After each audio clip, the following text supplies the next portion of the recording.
This platform, Denis Skinner.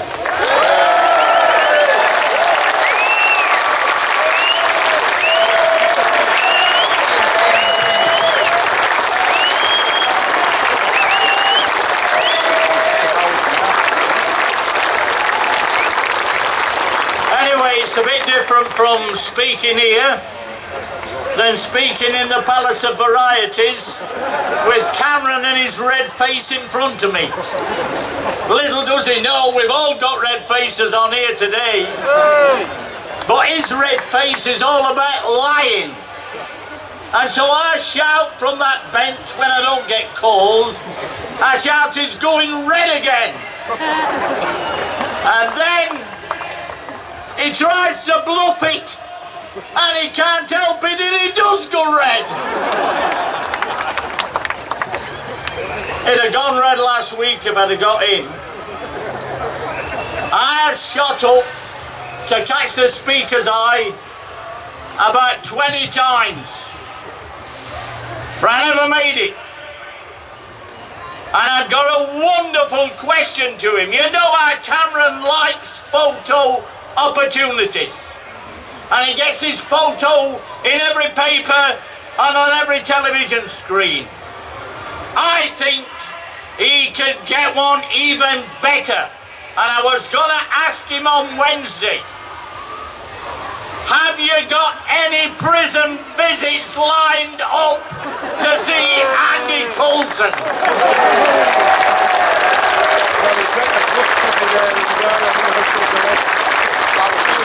Running game. But he might save for another day. I'm also carrying a small message from the Better Together campaign in Scotland, who said, wouldn't it be wonderful if you could talk to the Durham Gala on Saturday about trade unionists sticking together beyond the border. And that's the message I give to you, straight from the Together campaign. There's been all this talk about ballot percentages. For trade unionists, that is. It's a good job they don't start in Parliament. The quorum is only 40. 40 out of 650. So for all you people that are marking this down, that's about 6% turnout for any piece of legislation to go through the House of Commons.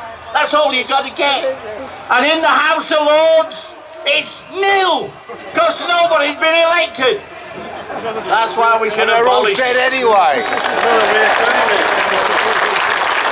And I'm not going there, so don't worry. They're not buying me off. I have to tell Dave, I didn't actually make a decision myself about Parliament. I was called upon by the Derbyshire miners to fight a man that left the Tory party. He worked on the BBC. He was like the Paxman of his day, and he was going round Bolsover, winning friends and influencing people. And they said, Denis, get on the bloody parliamentary panel and stop the bastard. Which I did. So you might never have heard of him. He's dead now. He tried for seats as SDP. He tried for seats for the Labour Party, and now he's gone. Well, that's the reason I went to Parliament. And when you're in the miners' union, you have to remember that you're part of a collective, aren't you? There shouldn't be any prima donnas. And that's why last Thursday, when all those people you've heard from today were striking, as is their right, I say loud and clear, if any Labour MP is asked the question, are strikes necessary? Yes, they are. Working people haven't got a great deal of power. They never had. Most of the power is in the hands of all those that are at the top of the Sunday Times list, and the idea that somehow or other they can't use the right to strike is a nonsense. So I just want to say to you, that strike was necessary, but I think more than that. I wish it had took place in 1984, when we should have had a second front. And if we'd had a second front to support the miners, we would have got home and dry. Remember that in the future, because we might be up against the same problems. That 84 strike, if it had been won, the most honourable strike in the trade union history, where a man at 60 was prepared to surrender his mortgage and the roof over his head for a miner at 16 in another coalfield that he'd never met. That is honour, and never forget it. And if we'd have won that battle, we would have changed the course of history. Thatcher would never have got round to selling off the public utilities. You remember the story? Let's have a share owning democracy, she said. And you can all buy shares, and you can own water and energy. The truth is, after 20 years, they're all abroad. Every single one of them. Britain doesn't own any of those public utilities. That's what happened to the share-owning democracy, and that's why it's important never to listen to these Tories that trot out all these different ideas.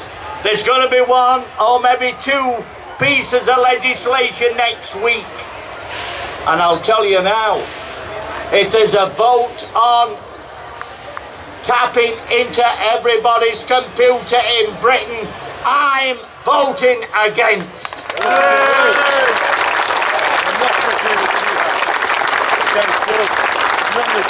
So if there's any whips on this platform, they already know. Yes, that strike changed the course of history, because the next thing was that Murdoch decided to switch his operations to Wapping. You all know the story. That would not have happened had the miners won that strike. And the net result is now 80% of all the newspapers in Britain are right-wing, and that's why we always need a big crowd at Durham at the Gala meeting in order to get our message across. And that's why all the trade unions have spoken to have done today. She got rid of the manufacturing base, almost everything in sight, and now we're paying the penalty. And she introduced deregulation against the banks. So when they talk about how did the recession start, it started when Thatcher built the casino economy in 1987, before the Tories kicked her out like a dog in the night.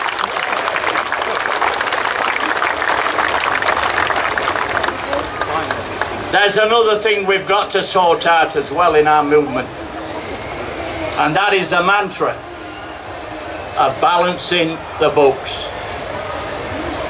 That mantra began with Ronald Reagan way back in America.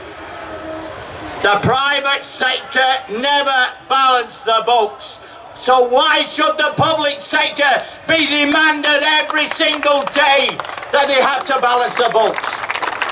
It's nonsense. If Mike Ashley wants to build another Sports Direct with 1,300 people on 0-hour contracts, do you think he borrows £4 billion out of his own safe? No, he doesn't. He borrows it out of somebody else's. That's how capitalism works. And yet somehow or other, we're being told that the local authorities must balance the books, that any Labour government should balance the books. It's a mantra that has to be destroyed if we are to make any progress.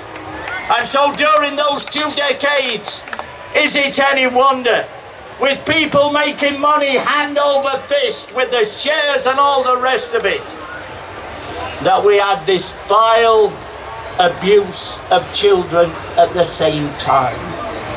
The people in power thought they could do anything they liked. That's what society was in that era. So when you're worried about Jimmy Savile and Rolf Harris and maybe some politicians that have not yet been disclosed, just remember, it was a free and easy time when everything goes. That's what capitalism was doing then. They felt they could do anything they liked. So Labour's got to formulate a manifesto. And unfortunately, I'll not be at the Clause 5 meeting. They got rid of me. We'll up it, Denis! We'll up it! I've been knocked off before. I've been knocked off 3 times in 36 years. And I hope I live long enough to get back again.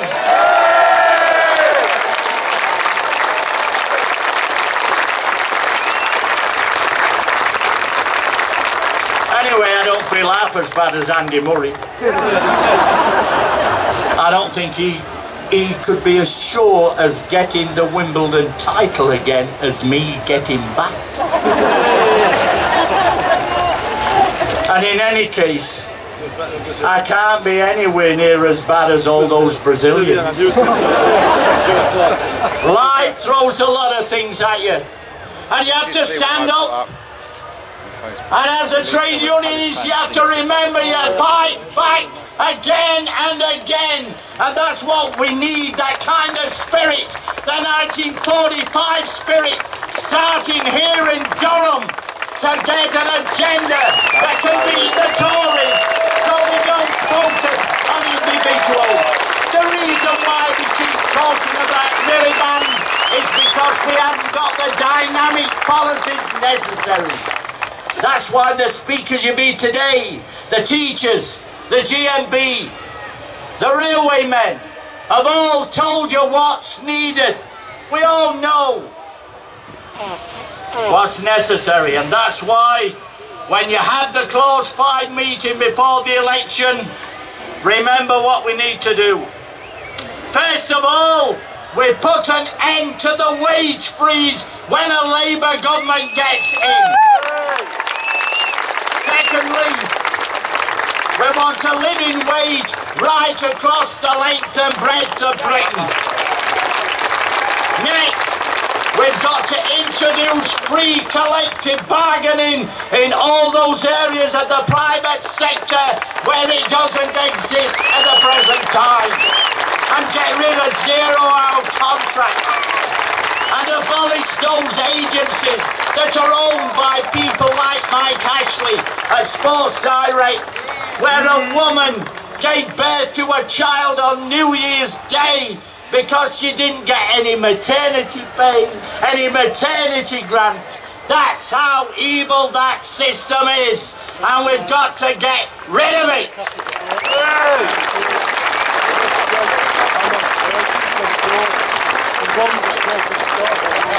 We've also got to put an end to sequestration of trade union funds. I don't think it's been mentioned today. Well, that is one big handicap against workers as opposed to the owners who don't suffer from that same handicap. We've also got to make sure that we introduce proper, decent public ownership. You've heard about taking rail back. I endorse it completely. It's absolutely necessary. Why should we be putting money into Richard Branson's pocket when we know for a fact that we could be making money for the taxpayer, the pensioner, the nurses, and all the people who need the money? And when people say to me nationalisation, I've been in Parliament long enough to remember Harold Wilson nationalised aerospace with a majority of one. So it can be done. and we have to start the process at the Clause 5 meeting. We've got to end the bedroom tax, and that's a no-brainer. We have to introduce a massive house building programme like we did after the end of the Second World War, when every country was skint. How did we do all these things after 1945? We did what we could do then. We borrowed the money. That's what we did. We built a National Health Service. We introduced pensions for the first time. We built council houses, homes for heroes. That's what we did. So the idea that you can't do anything because of austerity is the biggest load of lies I've ever heard. That Tory front bench on Millionaires Row wouldn't recognise the truth if it was sprayed on their eyeball. We've got to abolish ATOS, Cabinet, G4S. We've got to introduce a Robin Hood tax that'll frighten the life out of the people in the City of London. Let's do it! Let's do it! And then we can direct it straight to the National Health Service. Every penny of that tax, the people would respond to that if they knew that's where the money was going. So, lots of things to do and lots of things to say. All I say to you is, this big meeting inspires me. I think Cameron didn't know about this place when he talked about the big society. Because I've been addressing it since 1978. And that bloody idiot who went to Eton, educated beyond his intelligence, didn't know it existed in Durham. Yes, it is inspiring. And that's why I feel as I do. I know that when I come back here, there'll be a warm reception. I know it'll not be picked up by the press and the BBC. Andrew Neil, who's had more hair transplants than Michael Jackson. I know that. But what I do know is this. There are two people that have left us, Tony Benn and Bob Crow. And if they were here, they'd be cheering to the echo. That's what Durham means to all of us. Never let the spirit die. Let's start building the manifesto here in Durham. The Durham Manifesto by Tony Benn and Bob Crow. Thank you very much.